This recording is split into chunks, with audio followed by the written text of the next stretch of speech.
Então, assim, a responsabilidade dos pais hoje, ou a irresponsabilidade dos pais, a negação de educar os próprios filhos, se negar e terceirizar essa educação para babá, se tem dinheiro para ter babá, para a escola, isso é mais grave, porque pessoas de diferentes classes sociais terceirizaram a educação dos seus filhos, não o ensino, aí fazendo uma distinção aqui importante, né? A escola tem que ensinar, a escola não é para educar, educação é em casa.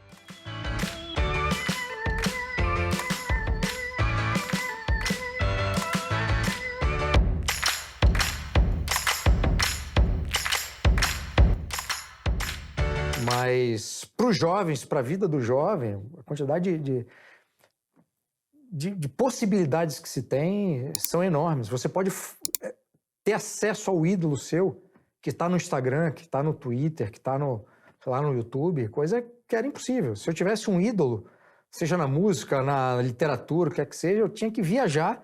No dia que ele fosse lançar um livro, e viajar não era barato, mesmo de ônibus. Então, mas não te parece que esse acesso mais facilitado a diversos bens hoje está convivendo com uma juventude um pouco sem esperança, sem sentido? Bom, aí você tem os problemas que se apresentam, né? Se por um lado você tem um acesso fabuloso a muita coisa e os jovens, né, com cabeça, né, para usar uma expressão antiga, já que eu sou velho, os jovens com cabeça conseguem aproveitar isso de fato.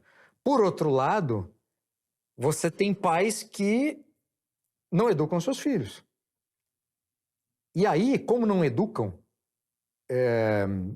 em casa, dizendo que isso é certo, que isso é errado, que a criança não pode, ou adolescente, ou jovem, não pode fazer isso ou pode fazer isso, quer dizer, a educação que todo pai deve exercer sobre os seus filhos, se isso não existe, o que acontece é o jovem criado solto, sendo influenciado pelo ambiente que frequenta e não tendo interesse em nada a não ser os prazeres instantâneos.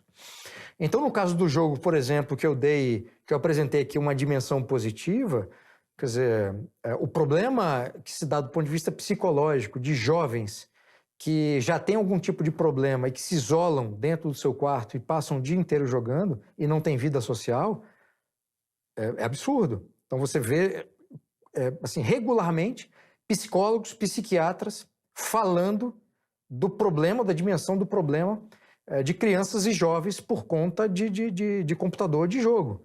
Quer dizer, aí a culpa do jogo é dos pais. Porque se você tem um jovem em casa que passa o dia inteiro no computador e os pais permitem, quer dizer, é muito fácil a gente jogar a culpa no jovem, que não tem sequer uma capacidade de discernir o buraco que ele está se enfiando.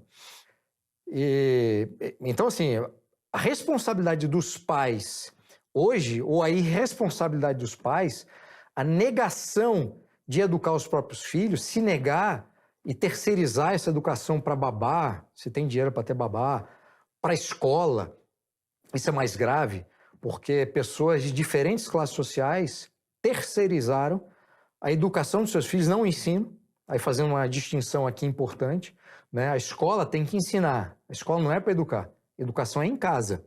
Se a escola contribui no todo da educação, ótimo, como a rua vai contribuir, os amigos, família, etc.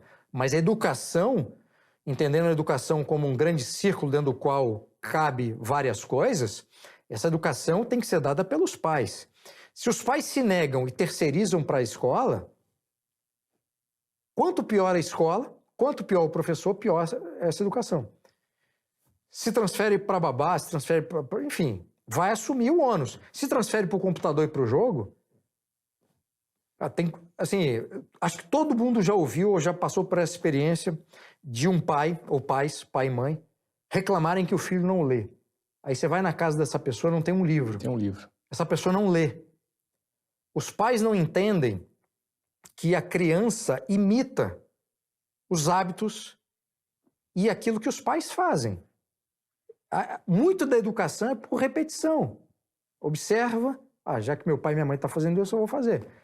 Se essa criança tem um pai que está sempre, em algumas horas ali, sempre não, mas em alguns momentos, está dando atenção para ele, mas está lendo, o livro é hábito, é como beber água, é como respirar.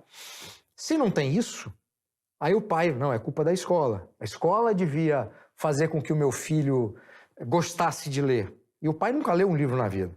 Então você tem essas distorções, aí o pai, além de não assumir a responsabilidade de educar o filho, ainda vai na escola reclamar quando o filho é chamado a atenção, quando tem algum problema, quando o filho está com nota baixa.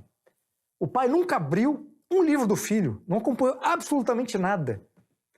Aí depois o pai descobre a política, nunca acompanhou nada do filho, aí o filho começa a chegar com as ideias lá de socialismo, não sei o quê, aí o pai começa a se escandalizar com aquilo. Mas como? Criei tão bem, dei tudo pro filho e tal. E nunca acompanhou, nunca viu a apostila de história, nunca forneceu instrumentos para que essa criança, depois adolescente, pudesse olhar um professor que estivesse não ensinando, mas fazendo militância, que esse professor estava fazendo militância e não ensinando. Só que para esse jovem que não foi educado em casa pelos pais, porque os pais se recusaram a fazê-lo e, portanto, transferiram para a escola e para o professor a educação que ele está tendo na escola. Então ele está aprendendo e sendo educado por esse professor. Aí vai depois reclamar? Vai para a rede social contra a doutrinação nas escolas? Faça-me favor, né? É inacreditável.